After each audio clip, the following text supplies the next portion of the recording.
Welcome back to another Blue Jackets game reaction. Game 19 against the Flyers in Philadelphia, and the Jackets lose again, making it 9 straight to the Flyers. Final score of 5-2. At least this game was just kind of a normal loss. There was no lead that was blown. There was no hope that we could really cling to in the third period of, man, they're going to make this close, make it a comeback. Just kind of a run-of-the-mill loss, getting generally outplayed by their opponent. Before the game, some eyebrows were raised at the Jackets by the decision to make Patrik Laine a healthy scratch for this one, opting to go with 11 forwards and 7 defensemen, which that could become its whole can of worms. Patrik Laine hasn't been playing very well. I mentioned that in my last Blue Jackets game review, noting some specific struggles he had against the Capitals. So if it's just for one game, just to kind of get his head straight and he comes out of it on the better end, then I guess that could work in the long term. But if he comes back and then they're still playing him at center and he's still having the same issues that he had before, it's gonna kind of it's kind of a thing of, well, what was all of this even for? They could have put Trey Fix-Wolansky back in the lineup and had a more traditional skating roster of 12 forwards, 8 defensemen. 12 forwards and 6 defensemen. But I guess they wanted to have a bit of a bigger lineup playing the Flyers, and it did get a little physical. But either way, I hope when Laine does come back into the lineup, they put him back on the wing. I will admit I was probably a bit too optimistic about Laine going at center to start the year, but at this point I would much more prefer the focus to become about doing what they can to improve Patrik Laine's game, which I think includes putting him back at his natural position. I don't feel like that's getting done at center at this point. And things did get physical with the Flyers in this game. Olivier and Delorier had a fight, and they were on each other's case for a lot of this game.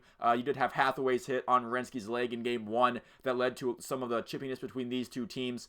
This was another game where the power play was missing in action. It either generated 0 shots or 1 shot, or either way, just a completely unacceptable marker for how many chances they got on the power play, and that hasn't changed whether Laine's been in the lineup or not. So the power play continues to be awful. That Mark Recchi hire, it's going great so far. And Pascal Vincent, who was running the power play for the past couple of years, that's been awful. That's still been awful and abysmal. Him being the head coach has not led to any more success in that regard.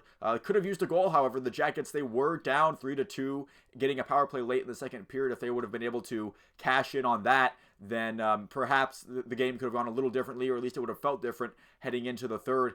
Power play also gave up a shorthanded goal that I'll get to later, so the power play was actually negative for negative goal differential for the Blue Jackets when on the man advantage. That power play late in the second came right after Boone Jenner got his 8th goal, so the Jackets, they did have momentum on their side going into that power play. You can't just say, well, they were kind of cold and just got one. No, they just got a goal. They just got it within 1, and you get a power play then. Those are the kind of chances that you need to convert on when you're on a team that's on this horrible skid that they're on right now.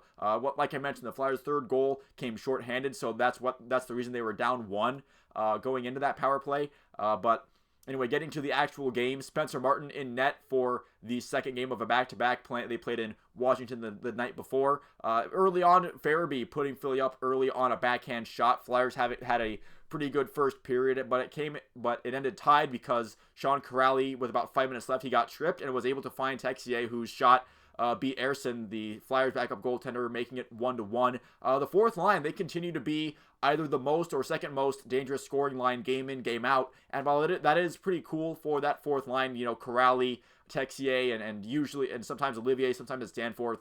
That fourth line being a dangerous scoring line, that's nice, but I think it's also an indictment on the other lines not really being able to match what the fourth line is producing. Really, the only other line that's consistently dangerous has been that Fantilli, Marchenko, and Voronkov line. But then things started to fall apart for the Jackets early in the second period. Yet Marchenko going to the box for tripping, and then Bobby Brink's shot beating Spencer Martin off the face-off of that power play. Jackets would get one of their own and completely blow it. That's the one with Fantilli getting having a turnover committed by Fantilli, leading to a 2-on-0.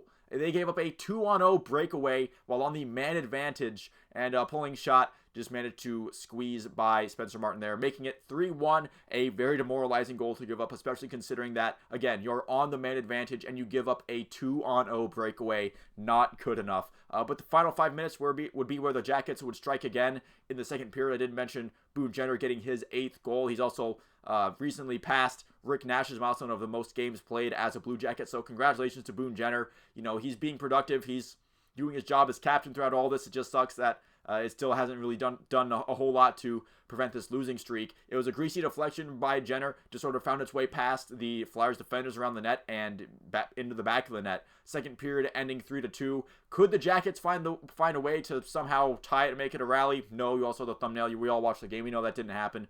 But it wasn't for a lack of chances. They got 2 full power plays and 1 very abbreviated one in the third period. Just not really able to get much of anything on net there. In the meantime, Konechny had a wicked shot go in past Martin. It was top shelf, short side. One of those goals that just kind of went right in and went right out. So just a great shot from Konechny. That made the lead 4-2. A lead already felt kind of demoralizing for the Jackets at that point. Cam York doing cleanup work with an empty net clear along the boards that Werenski couldn't quite grab, and it went into the net to make it 5-2. That's how you get to that final score.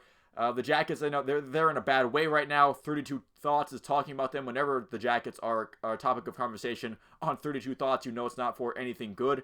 We'll see if they can avoid their losing streak reaching double digits on Wednesday against Chicago, and that might be their best chance in a little bit, because after that game, their next 3 are against the Devils, Hurricanes, and Bruins. And while I know technically that every game is, winnable, those 3 are much less winnable than average, especially when you consider the Blue Jackets playing like they are right now. But that's going to do it for this video. Thank you so much for watching. If you did make it this far, leave a like and subscribe if you enjoyed the video and like to see more like it. I do cover some more successful teams that play in Ohio. Maybe you'll enjoy those videos as much or more. But once again, thank you for watching, and I will see you at the next one.